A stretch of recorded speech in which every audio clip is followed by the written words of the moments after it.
Bonjour et bienvenue à cette émission de Tout sur tout. Avec moi aujourd'hui, j'ai Cindy Mignot, qui est coordonnatrice de la Corporation de développement communautaire de Maria-Chapdelaine. Bonjour Cindy. Bonjour. Ça va bien? Oui. Corporation de développement communautaire Maria-Chapdelaine, on appelle ça aussi la CDC. Oui. Peux-tu me dire c'est quoi puis comment c'est né la CDC? En fait, avant la CDC, il y avait une instance qui s'appelait la table de concertation des organismes communautaires, ou la TCOC, qui est plus simple. Ça faisait déjà plusieurs années, je dirais une vingtaine d'années à peu près que ça existait. C'est des organismes communautaires sur le territoire Maria-Chapdelaine qui ont voulu se mettre ensemble pour créer des liens ensemble, pour créer une instance où il peut y avoir de la coopération, la solidarité entre les organismes, puis aussi pour pouvoir prendre position sur des sujets là, de l'actualité, peu importe, qui rejoignent les organismes. Parce qu'il y a déjà plusieurs tables de concertation qui existent sur le territoire, mais c'est beaucoup en lien avec les clientèles. Donc, une table jeunesse, une table en santé mentale, une table... Là, celle-là était vraiment intersectorielle. Donc, c'est tous les organismes communautaires à Maria-Chapdelaine qui veulent se rejoindre ensemble. On avait cette instance-là qui existait. Puis est venu un moment où les personnes qui étaient sur la TCOC ont voulu passer à une autre étape, je dirais, et devenir une CDC. Parce qu'une CDC, en fait, des CDC, il y en a 58 à travers le Québec. Donc, c'est vraiment, tu sais, c'est comme un titre officiel, là, être une CDC. Il y en a 58, il y en a que c'est par MRC, il y en a que c'est par ville, il y en a que, tu sais, comme à Montréal, il y en a 3. Ici, on a une dans notre MRC. Donc, c'est assez diversifié selon les milieux. Et puis, donc, c'est ça, la TCOC a voulu devenir une CDC. Pour devenir une CDC, il faut que tu fasses une demande d'accréditation à la table nationale des CDC. Donc, c'est un gros processus. Mais eux ont fait la demande et en 2012, la TCOC a été officiellement nommée comme étant une corporation de développement communautaire qui fait partie des 58 CDC à travers le Québec. Qu'est-ce que ça a changé? Ça a changé un peu les mandats. Parce que quand tu deviens une CDC, c'est parce que tu veux accomplir les 10 mandats d'une CDC. Les mandats officiels. Exactement. C'est quoi ces mandats-là, en fait? Parce que là, comme tu dis, il y a plusieurs clientèles, fait que c'est des mandats globaux, j'imagine? En fait, une CDC, c'est un regroupement d'organismes communautaires. Si on y va à la base, c'est vraiment ça.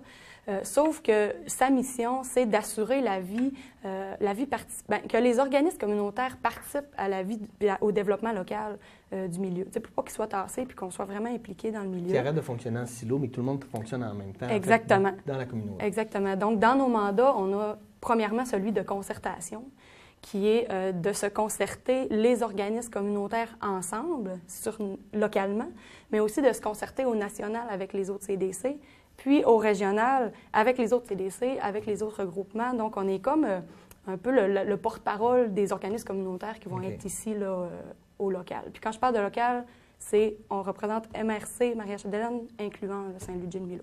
OK, un peu comme la commission scolaire. Exactement.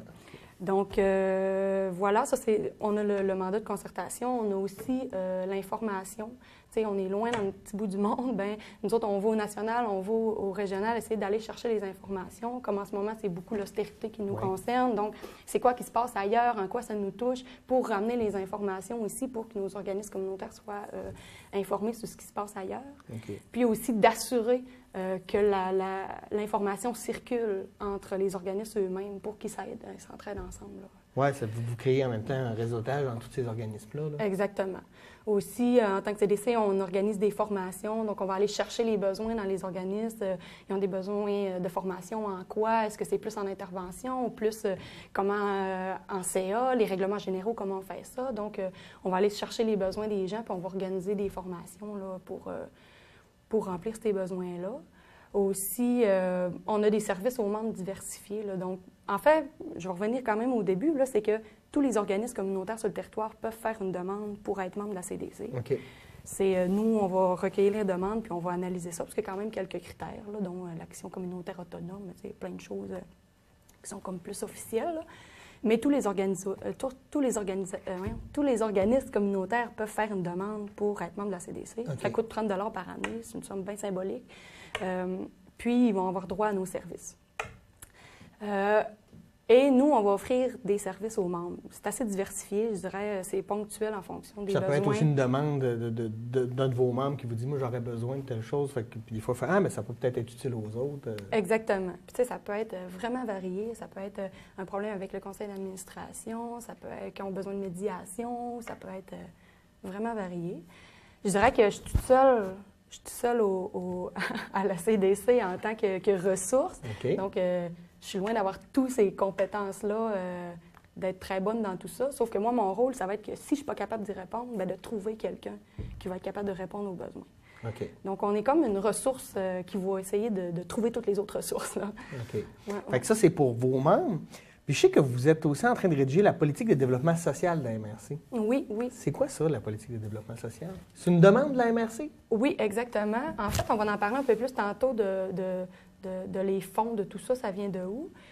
Mais c'est la MRC qui va être porteur de cette politique de développement social-là. Et ils ont interpellé la CDC pour la rédiger. Il y a un comité en ce moment là, qui est sur pied pour rédiger. Il y a des gens du C3S, des organismes communautaires, puis moi-même, qu'on discute ensemble là, pour former l'orientation de cette politique-là, qui est propre au développement social, mais qui aussi s'accorde avec tout ce qui se fait dans la MRC actuellement. Okay. Puis le but, c'est vraiment de regrouper tous les acteurs, donc tant au niveau du transport, au niveau de tout, pour faciliter le développement social dans la MRC. OK. Je sais que vous êtes en train aussi d'organiser la Journée de la ruralité. Est-ce que je me trompe? En fait, c'est pas nous qui l'organisons. Okay. C'est la 8e édition de la Journée de la ruralité. C'est le CLD, le Centre local de développement, qui l'organise depuis ces 8 ans-là. Okay. Cette année, ils nous ont interpellés en tant que CDC pour participer à l'organisation d'un des ateliers qui va avoir lieu pendant cette journée-là. C'est quoi la Journée de la ruralité? En pour fait, ceux qui ne savent pas, c'est quoi? Bien, c'est ça, c'est le CLD qui l'organise. Cette année, chaque année, il y a une thématique différente. Cette année, c'est sur la complémentarité élus, citoyens, agents de développement. Donc, élus, on parle des personnes dans les conseils municipaux, les citoyens. Et les agents de développement, c'est moi, c'est quelqu'un du CLD, c'est quelqu'un de la SADC, c'est donc tous les gens qui travaillent en développement sur le territoire. OK.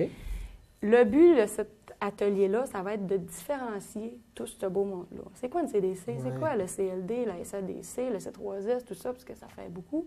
Donc, ça va être de regarder, moi, en tant que CDC, je peux offrir quoi aux citoyens, je peux offrir quoi aux élus comme service. Entre nous, on fait quoi? Donc, ça va être vraiment de tout démêler. Ça, c'est pour tout le monde, là.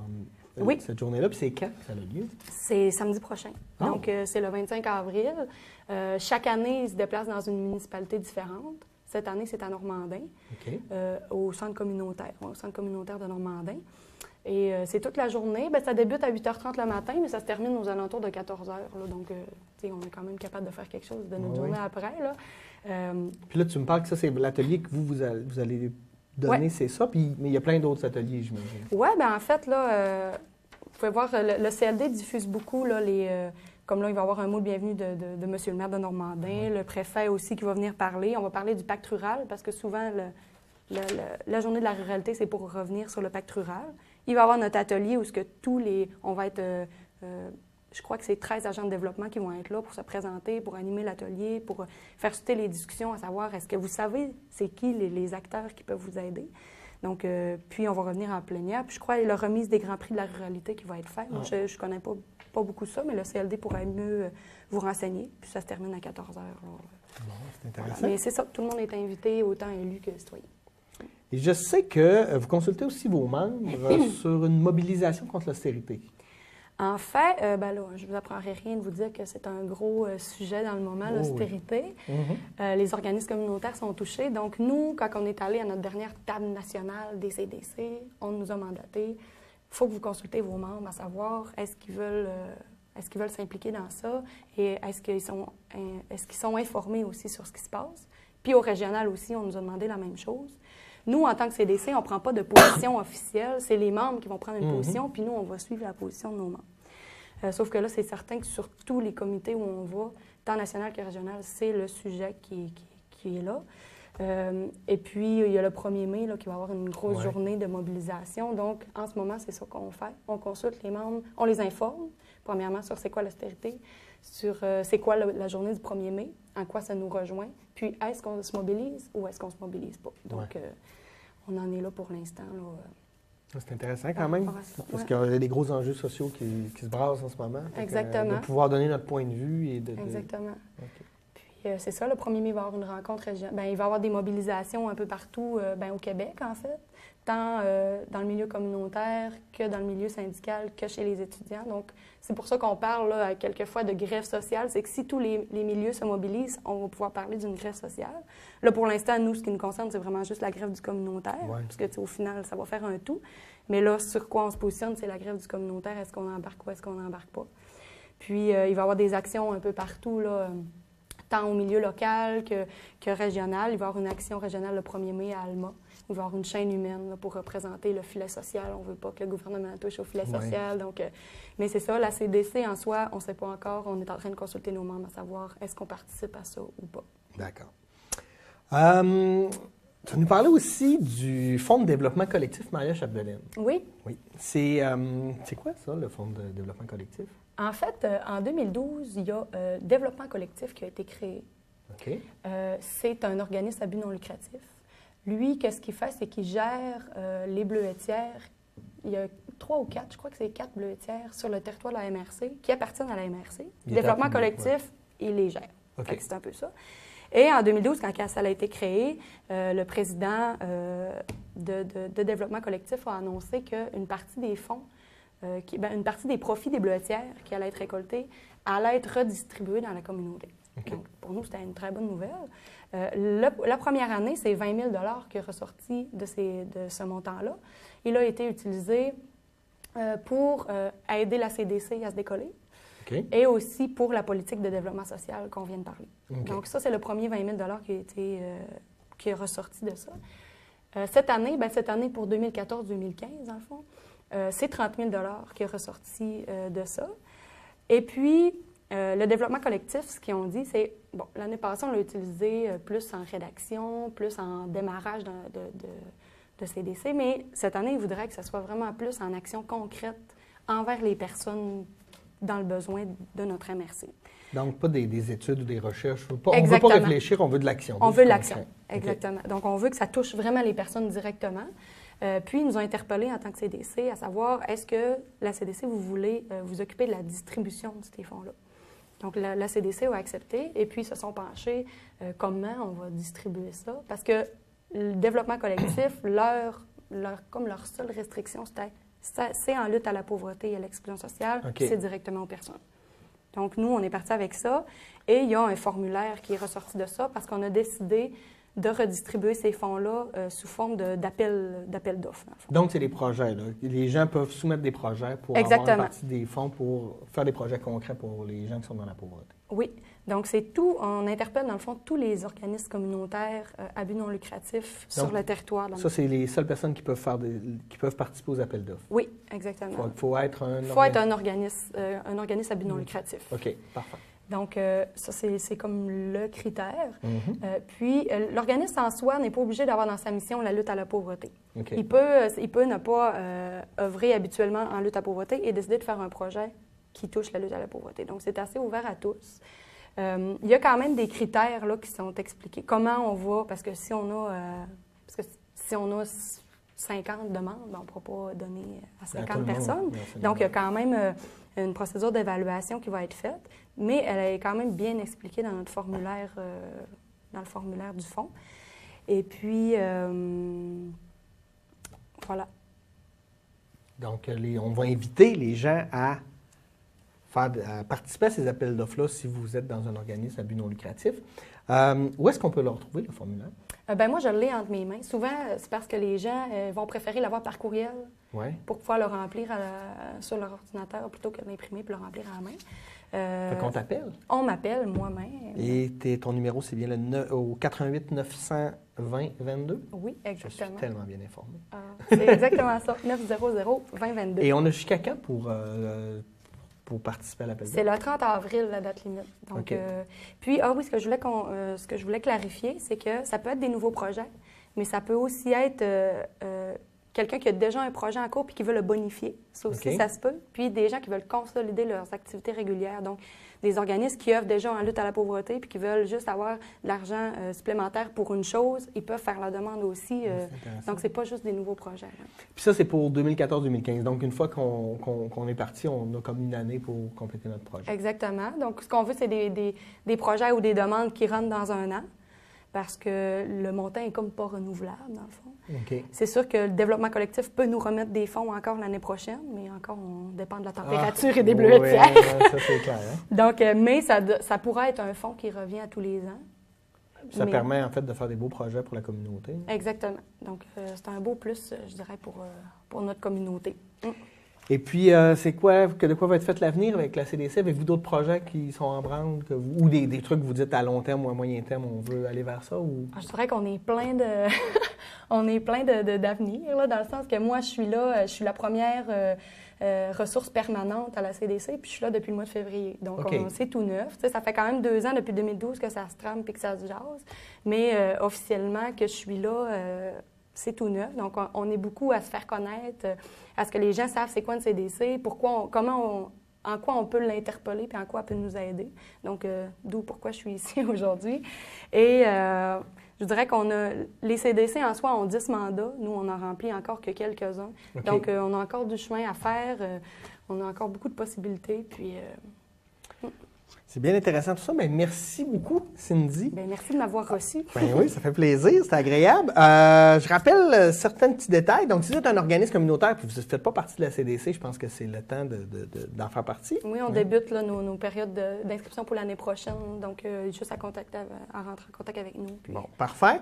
Ne manquez pas la journée de la ruralité samedi prochain, le 25 avril, à Normandin.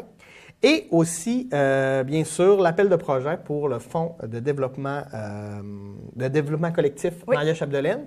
Donc, vous avez jusqu'au 30 avril, si vous êtes un organisme à but non lucratif, pour proposer des projets en lien avec la pauvreté, puis on veut des projets concrets. Tout ça, si vous avez des informations, peu importe, vous appelez directement Cindy Mignot au 88 920 22. Et as-tu un site Internet si on veut aller te... Oui, c'est www.cdcmaria-chapdelaine.com. Donc, CDC, Maria-Chapdelaine.com. Voilà. Et voilà, parfait. Donc, merci beaucoup, Cindy. Bien, merci à toi. On va te souhaiter une belle journée. Et puis, on vous dit merci d'avoir été des nôtres. Et on se retrouve très bientôt pour une nouvelle édition de Tout sur Tout. Merci.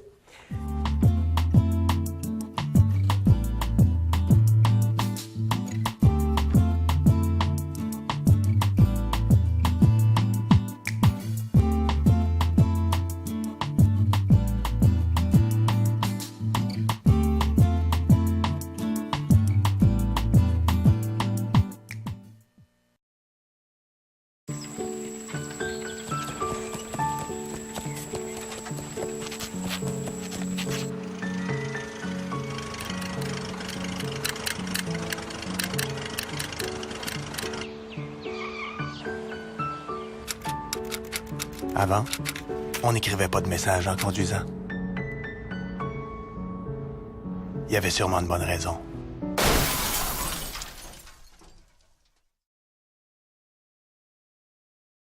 Je suis tellement contente parce que, grâce à la loi sur l'équité salariale, c'est comme si ma mère avait récupéré 10 ans de sa vie au travail. Avec la loi sur l'équité salariale, vous pourriez obtenir un ajustement salarial rétroactif jusqu'à 2001. Vérifiez si vous y avez droit.